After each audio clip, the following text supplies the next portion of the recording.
Welcome to This Week in East Brunswick. Today we'll take a look at the current exhibit on display at the East Brunswick Library by artist Mel Holston, as well as information about the African American Cultural Association of East Brunswick. Amy Fisher interviews legendary jazz guitarist Bucky Pizzarelli on this month's Amy Fisher at Large, and tonight we'll have an excerpt from that interview. Diane de Oliveira learns about the group Freedom's Wings, which enables handicapped people to take to the skies. Also, some information from the Department on Aging on becoming a member. Stay with us. Hello, I'm Arthur Lewin, and I'm here in the East Brunswick Public Library, and we're very fortunate to have with us today Mrs. Camille Gaines. Camille, I understand that you are the president of the East Brunswick African American Cultural Association? Yes, I am. Oh, now what exactly does that organization do? Well, we've been established in East Brunswick for the past 10 years, and we're a community organization affiliated with the library. We hold meetings once a month and hold events during the course of the year. We've tried to establish a pre-Kwanzaa bazaar, but the weather didn't cooperate, so we had to cancel it. But we're going to try it again in the spring. Mm-hmm. We're about to have an annual dinner dance. Oh. Which we usually have in East Brunswick at the Chateau. Right. This year we're going to try something a little different and hold it on the cornucopia. Oh, you're going on a cruise? Yes. Oh, boy. It'll be a cruise dinner dance. I've heard that your dances, your annual dances, are really the talk of the town. I understand that there's a lot of music, there's a lot of excitement, there's food, and I understand, is it true that the mayor always puts in an appearance? Is that correct? As I'm told, the mayor usually comes to our annual dances, and yes, it is a lively event. We have a lot of fun. It's a very diverse event, right. So everyone from East Brunswick is welcome to attend. And I understand he leads in the electric slide. Is that correct? Yes, he's been noted to do that. I understand you had a wait a minute, you had a Kwanzaa? Didn't we see you? You had a Kwanzaa event here? We did have Kwanzaa. We celebrated Kwanzaa here at the library. And it was very successful. We focus on the children, mm-hmm. and to celebrate Kwanzaa and teach them if they don't know. Mm-hmm. So that was very successful. The organization is open to everyone. As I said earlier, we meet every month on a different day and time during the month, so anyone is... we have flexible days and times, so everyone gets a chance to come. So it's not always on a Saturday. It's not always on a weekend. It's during the week. It could be a weekend. So the schedule is here at the library. So anyone who's interested in coming to our meetings is able to attend. And you know, I heard that you have a website as well. And I was looking beforehand, and I remember that the website, I believe, is AACA 08816. Is that right? Yes, it is. It's the African American Cultural Association, AACA, and then the zip code for East Brunswick, 08816, and that's at yahoo.com. And now we're sponsoring an artist here at the library. You'll be hearing from Mr. Mel Holston. He's the featured artist this month at the library, celebrating African American History Month, and all the walls have his artwork on. Okay, we're here now with Mr. Mel Holston, an artist whose work is an exhibit here at the East Brunswick Library throughout Black History Month, the month of February. Oh, hello, Mr. Holston. How are you, Art? Okay. Listen, I've been seeing this wonderful artwork here. How many pictures do you have here, approximately? I think I have about 24 pieces here. Wow, wow. What is the inspiration for your artwork? One of the things I try to do is to bring forth African culture now, and I didn't quite know how to do it because I think most people know that I've never been to Africa. You've never been to Africa? I've never been to Africa, but I figure how different can they be from anybody else, you know? Right. And they do the same things that we do, so I just tried to project that. Well, I started off with pen and inks, just plain pen and inks, and it was particularly black and white, but lately I've been adding color and mixed media things like feathers and other things I can find that I can incorporate into it. Mm-hmm. Now, how long does it take you typically to make one of these paintings? Ooh, that depends. It can take me anywhere from a couple of hours to a month, depending on what I'm doing. Now, how are we able to be so lucky as to get someone of your stature? How are we able here in East Brunswick to to recruit you to show your work? I'm the one that feels lucky because Miss Camille Gaines called me and asked me if I would like to do this show, and of course, I jumped at the opportunity. When did you first realize that you wanted to be an artist or that you were an artist? You know, I always credit my father with teaching me how to draw, although my father did not know how to draw, nor did he have an interest in artwork, you know. But he had a way of making this funny little man that I made that he showed me how to make, and I just took it from there. I enjoyed just sitting down drawing. Do you have to know how to be a good artist, to know how to draw, to actually be a painter? Or can you be a painter if you're not a great representational artist? Well, here it's like beauty. It's in the eye of the beholder. You know, it's you can study it, and I studied a lot of things, of course, when I was in college, but I more or less took off on my own to decide what I wanted to do. So yeah, you can be a good artist by painting or by drawing or by both. My weak spot is watercolors. That's my weak spot, but everything else I can handle. Oils, acrylics, pastel, pencil, charcoal, I can handle it all. But I have problems with watercolors. Now, how do you get the inspiration for a particular picture? Does it just come to you, or do you something that you think about, or how does that go? Well, yeah, you know, it's strange about these pictures here. People ask me, did I plan all of this? I have planned the setting. I have not planned the designs that go in the figures, you know. So the setting, I know what's going to happen, but once I just play with it as I work through the figure. Many of our young people would like to follow in your footsteps. How does a young person or anybody, even an older person, how do they go about becoming an artist? What advice would you give them? Well, you have to have a love for it. You really have to have a love for it, and you have to be very persistent and decide what you want to do, how you're going to do it, what materials you want to use, and you'll become proficient at it. It's like the thing they say, how do you get the Carnegie call? Practice. Yeah, so you have to really work at it.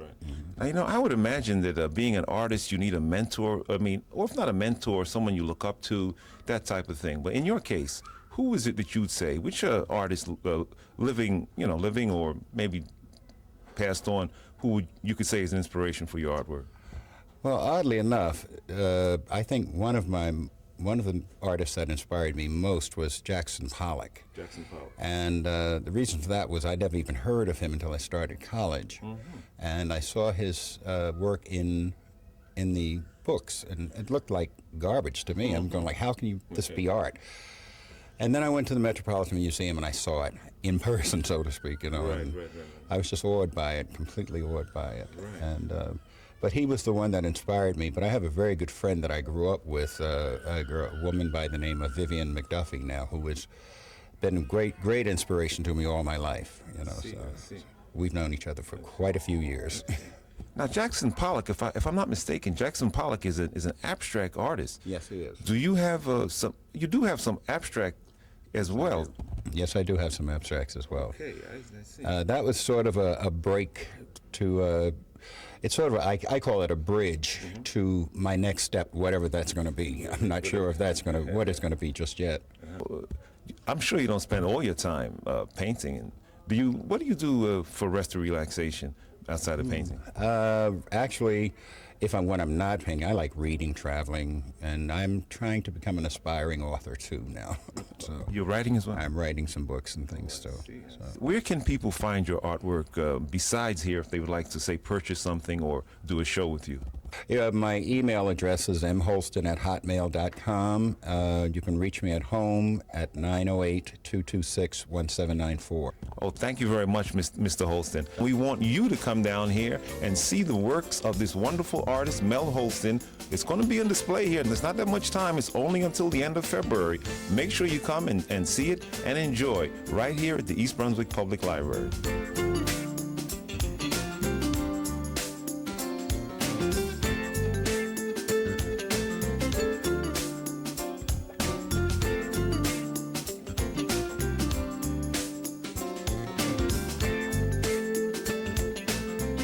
Hi, I'm Sharon Riley Morosi, Assistant Director for the East Brunswick Department on Aging, and this is the Voice of Experience. Today we're highlighting myths of membership for the East Brunswick Senior Center.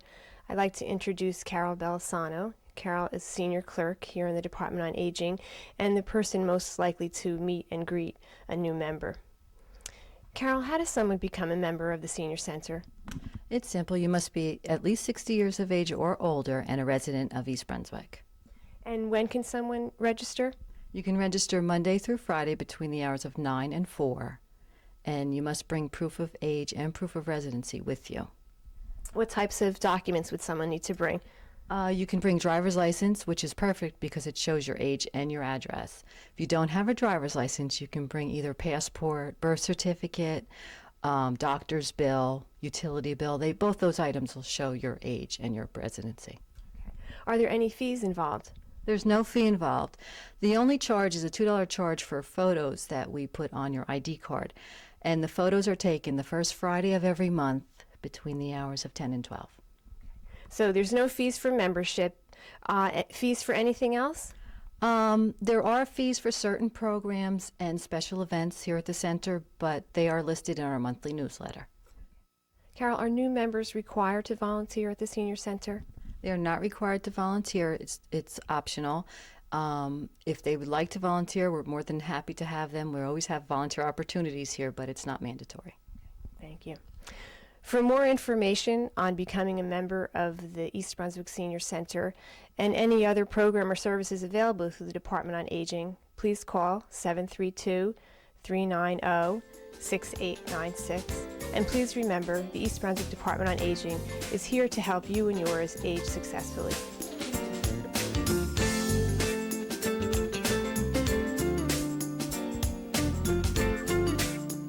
Many of us take our mobility for granted, but there is a group of people out there who are proving there is no limit to what you can do, even if you are disabled. Hi, I'm Diane DeOliveira, and with me today is William Murphy, Bill Murphy. He is an East Brunswick resident. And Bill, you were paralyzed in a helicopter accident when you were in the military. Yes, Diane. I was in a helicopter crash in 1978, broke my back and was paralyzed. Yet you're paralyzed, but you go soaring, you fly, you ski, and you do all these things. It's so amazing. You're involved, not only are you involved with the United Spinal Association, but you're also president of Freedom's Wings, and that's what we really want to focus on. Tell us what Freedom's Wings is all about. Okay.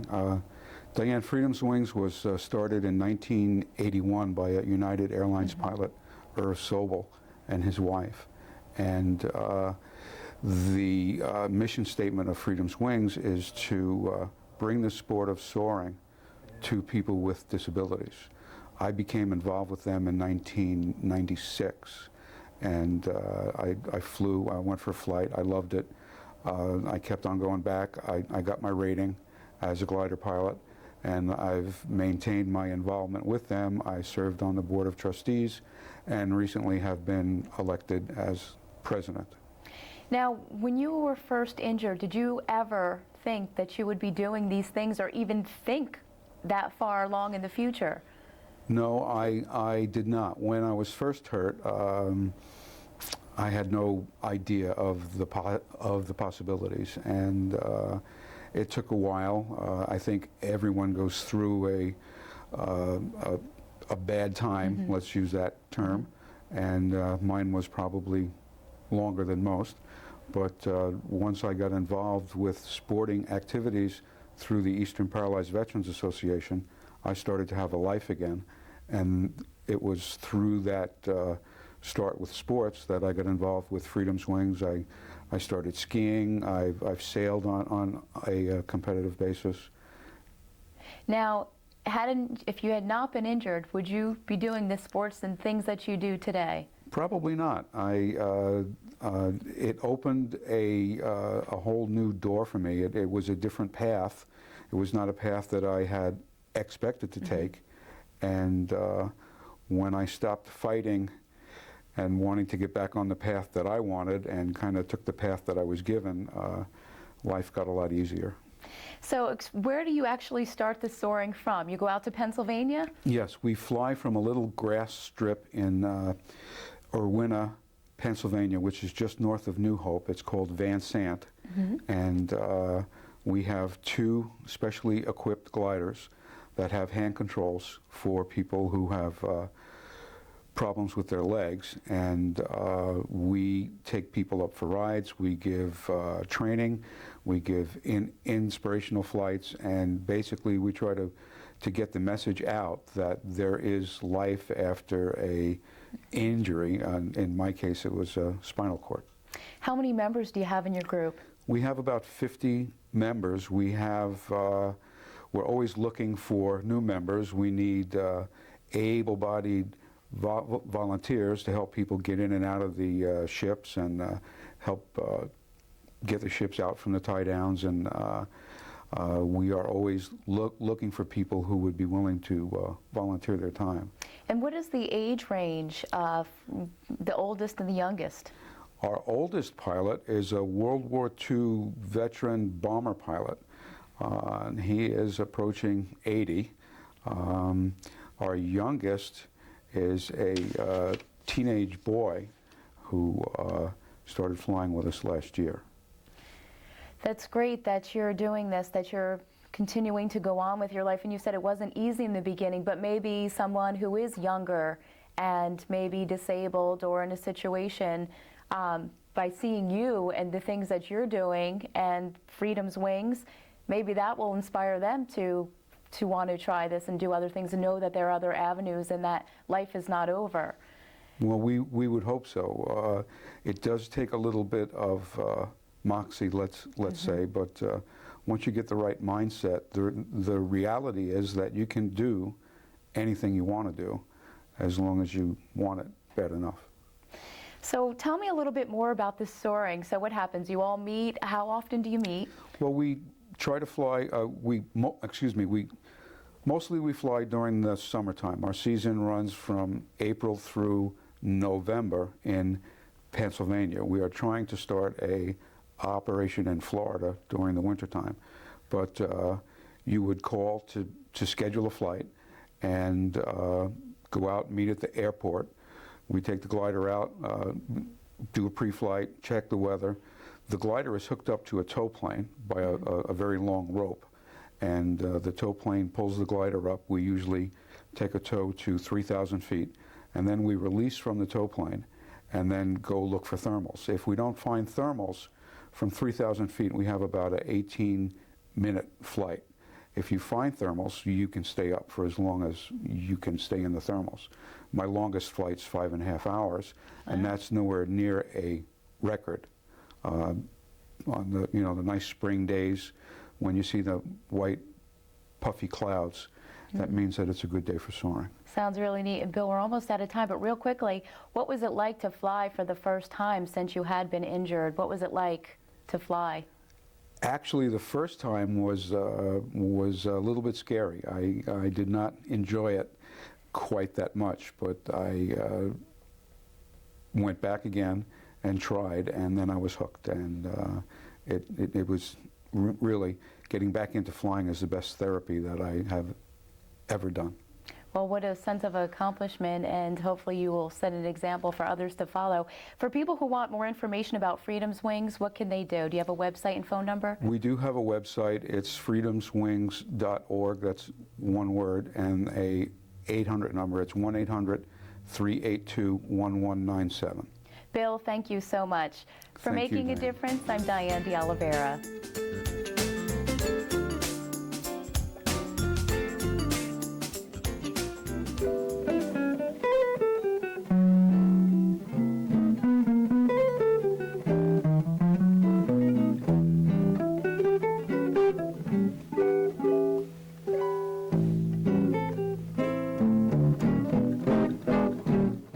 Hi, this is Amy Fisher. My guest today is legendary guitarist Bucky Pizzarelli.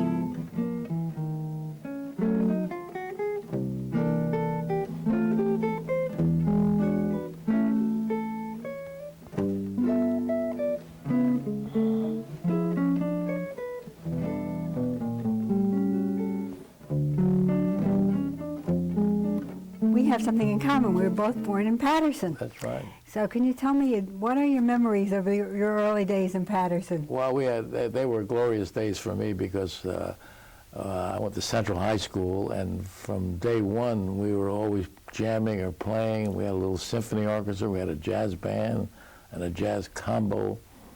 So even though I was taking mechanical arts, I always got involved with the music end of it, you know. So that was very, they were very good times for me. Is that when you started playing guitar, actually? Well, I was playing already, taking lessons from my uncles, Peter Dominic and Bobby Dominic from Patterson. Ah. And at the end of my senior year, before I even graduated, on a Christmas vacation, I ended up going out with Law Monroe. It was during World War II, you know, in 1943. And I went briefly until I got drafted. And after 2 years in the service, I came back in 1946 and rejoined the band.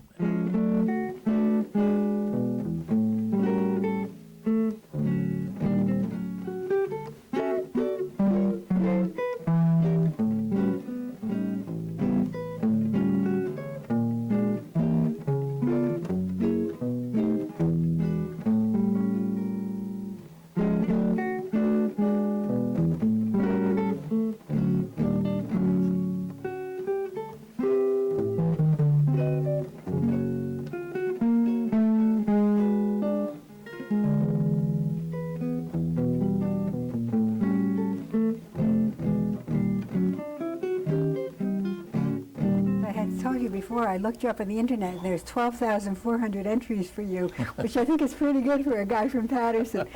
But I read that you were with the Tonight Show.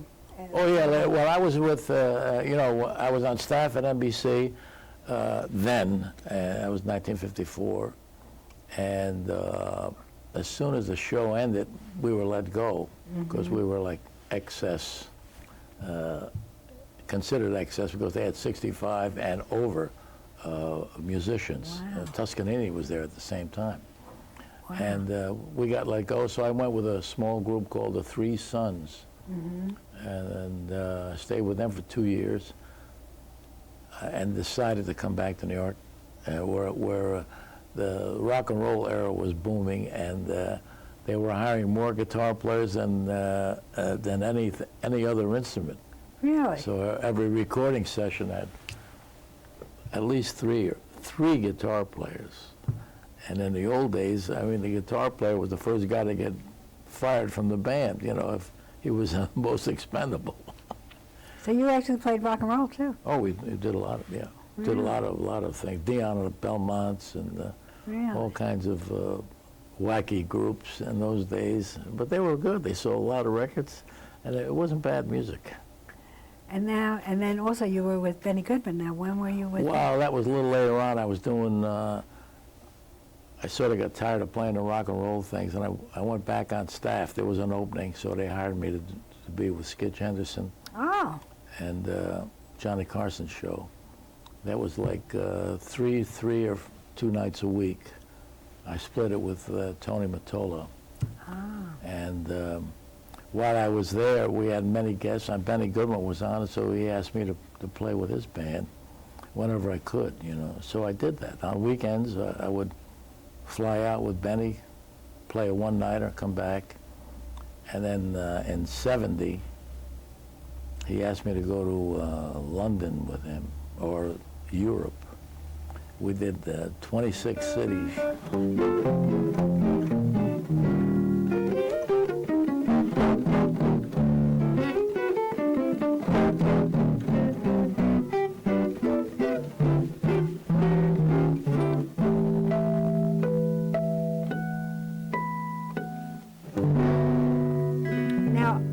Very much about the technical aspect of music, but I have read about your 7-string guitar. What makes that so special for you? Well, it's an extra string. It's this string right here, and this is the regular guitar. So I put this extra string on there. And that gives you a unique sound. Well, it gives you with the 6th string you do this. With it. Yeah.